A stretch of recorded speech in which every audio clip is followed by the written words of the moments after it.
What about the alt-left that came charging at the, as you say, the alt-right? Do they have any semblance of guilt?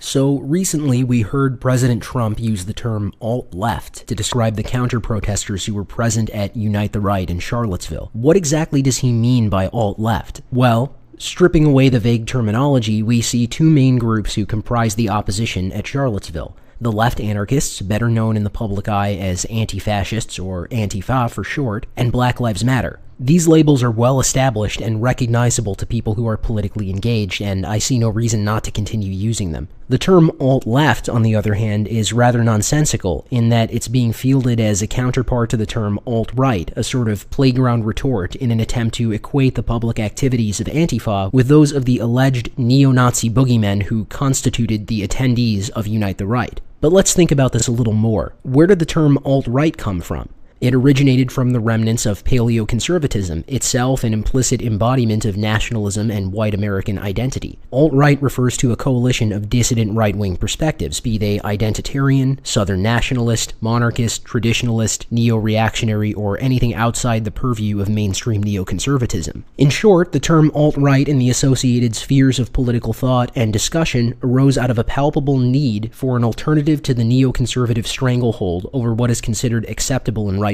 politics. It was a rejection of the internationalist and multiculturalist policies of the George Bushes and Ronald Reagans of the political landscape. The term alt-left has no such void to fill and no such cultural or social precedent. Truth is, it doesn't seem to have much of a precedent at all, and the Urban Dictionary entry for alt-left was just created on the 16th of August 2017, likely in the wake of President Trump's use of the term. Examining archive sites like archive.is and archive.org turns up almost no results prior to 2016, with the exception of a small Twitter account and associated blog called alt-left. Nothing really stands out about it, however, as it boasts run-of-the-mill articles about such standard left-wing subjects as the UK's Labour Party. Vice journalist Eve Pazer recently penned an article entitled "Stop Saying Alt-Left," in which she also complains that the term alt-left doesn't really have any meaning. According to Eve, the term appears to have been popularized by Hillary Clinton supporters in the summer of 2016 as a way of dismissing those to the left of them. "Don't punch left, you're hurting the resistance." Quoting Eve, back then, the phrase was largely synonymous with Bernie Bro, which, if you recall, was an invention of the Clinton campaign used to frame Sanders supporters as misogynists. The alt-left became somewhat of a mainstream liberal talking point in the summer of 2016 thanks to prominent pundits like Nation writer and MSNBC contributor Joan Walsh. Personally, the very first time I'd ever heard this term was just after the 2016 election, when Sean Hannity in his neoconservative wisdom also used it to describe Antifa and Black Lives Matter in the same fashion Trump is now doing. I talk about the alt-radical left. Who are these people? Occupy? Yeah. Right? Occupy? Yeah. They are Occupy Wall Street. MoveOn.org. Black Lives Matter. Pigs in a blanket, fry 'em like bacon. What do we want? Dead cops. When do we want them now? It seems to be a total creation of the legacy media, and we know that President Trump is a regular viewer of Fox News. So I think it's reasonable to assume that Trump heard this term from Hannity and has now adopted it for himself. But the reality is this: unless you're a left anarchist or a communist, there isn't much of a void to be filled within the hegemony of the broader left-wing paradigm. Left-wing ideas are the standard in public academia, in most of the legacy media, and in much of the corporate sector, as evidenced by the recent behavior of all of these entities with regard to the rise of Trump and the alt-right. To equate a group that is a protest group, two protest groups, yes, they're both protest groups, and they're talking about Antifa or Antifa, however you want to pronounce it, calling them the alt-left.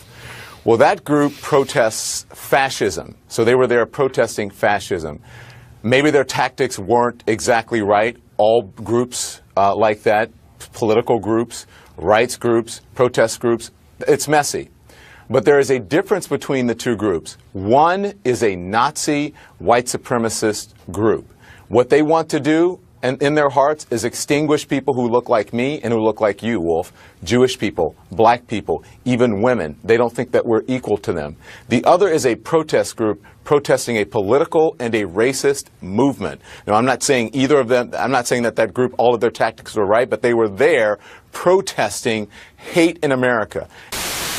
Don Lemon certainly isn't out in the streets adorned with black bloc garb, throwing Molotov cocktails at police and smashing storefront windows, and he would never openly say that he supports those activities, but he certainly does a good job of diminishing the level of violence and vitriol embodied by them. After all, they're anti-fascist, so they must be the good guys, right? The term anti-fascist itself is arguably already a loose analog to the term alt-right, if only in the sense that it represents a broad coalition of radical left politics. Left anarchists, socialists, Marxist-Leninists, and a host of other niche political identities, which ultimately all fall under the umbrella of communism. And yet, even these radical stripes of leftist political thought are really just the terminating point of egalitarian, progressive, and academic social justice rhetoric. Hence why less extreme folks such as Don Lemon, Kyle Kulinski, Democratic Representative Maxine Waters, and other progressives will happily cover for them. It hardly makes sense to refer to groups like Antifa and Black Lives Matter as alternatives to the mainstream left, when the mainstream left, be they progressives, left liberals, social science academics, and legacy media personalities, have all made a habit of running interference for these groups and are either downplaying or outright endorsing their behavior and tactics. By contrast, the alt-right rarely, if ever, receives cover from mainstream neoconservatives. Even the alt-right's closest ideological neighbors in the so-called alt-light, such as Paul Joseph Watson, are hesitant to give the same kind of cover that progressives and Democrats provide to Antifa and Black Lives Matter. Sure, they go around picking fights with people and causing millions of dollars in property damage. I'm not saying I agree with that, says the mainstream progressive, but at least they're against those evil racists and Nazis. How can you argue with that? Meanwhile, the neoconservative politician or pundit trips over himself to disavow anyone on the dissident right, anyone who might dare point out demographic peculiarities of crime, or misguided choices regarding foreign policy, or objections to mass immigration, or any other unapproved thoughts and behaviors. The neocon would rather get his good boy points from progressives and left liberals than take his own side and risk being called racist, sexist, or bigoted. With recognition of this distinction, it becomes obvious that Antifa and Black Lives Matter are merely part of the establishment left's diversity of tactics. They are an extreme manifestation of ideas which otherwise pass themselves off as warm, fuzzy, and acceptable in polite society. Mainstream progressives and left liberals hold the reins of the relevant institutions, and so they don't feel the need to disavow their extremists the way they routinely disavow anyone to the right of John McCain, anyone who steps ever so slightly out of the boundaries of the broader neoliberal paradigm. This contrasts with the mainstream right's willingness to disavow those who move right of them, and as a result, the term alt-left seems unlikely to have the desired effect of fomenting division amongst the left writ large. And just like that, the term alt-left begins to sound like total nonsense.